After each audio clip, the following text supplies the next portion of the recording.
네, 반갑습니다. 보험금 판례왕입니다.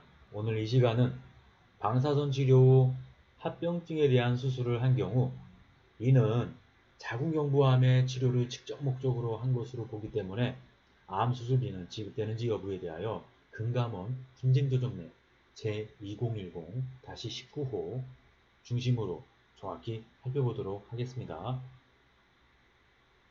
피보험자는 암을 진단받았습니다. 자궁경부암입니다.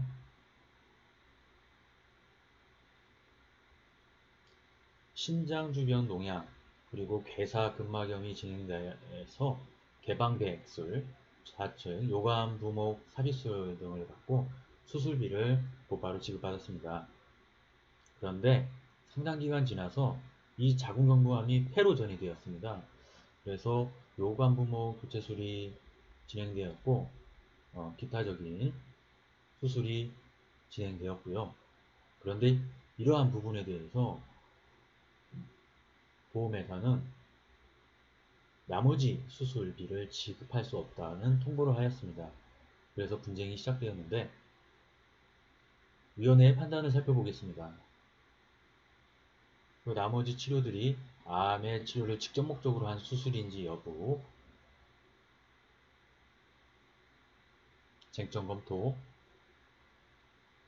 나머지 수술인 우측 요관부모 교체술, 환부 괴사 조직 제거 및 VAC 적용술, 괴사 조직 제거 및 피부 이식술, 양측 요관 부모 교체술, 좌측 경피적 심대관 삽입술 등을 받은 것이 드러났는데 이러한 점은 일단 생보사들의 결의로 약관 해석 통일 시행 방안이 1995년도에 시행되었습니다.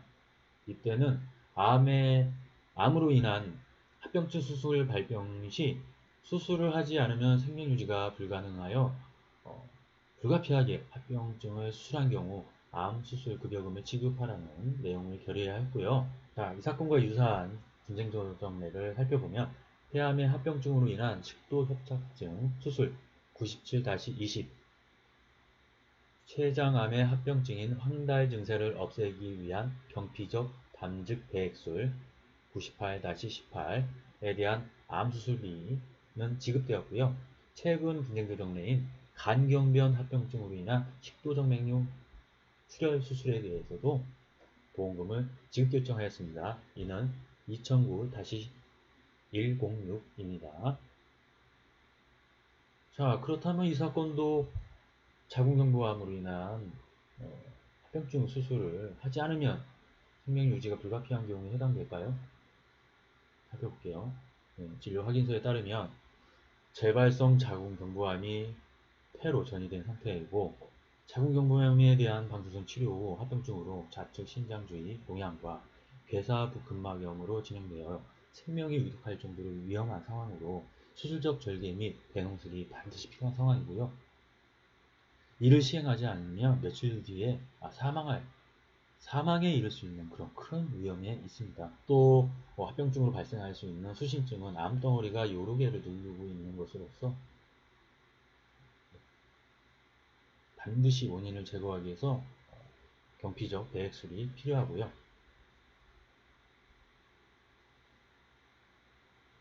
이러한 감염증을 해결하지 않으면 폐혈증 등으로 진행하여 생명을 잃을 수 있습니다.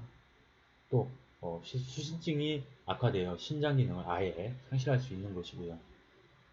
네, 모 대학 비뇨기과 교수는 자문을 보내왔는데 방사선 치료와 관련되어 신장 주위의 농양 및 괴사성 근막염이 진행되어 환부괴사 조직 제거술을 시행하였고 이러한 것들을 치료하지 않았다면 생명이 위험할 수 있다는 소견을 회신하였습니다.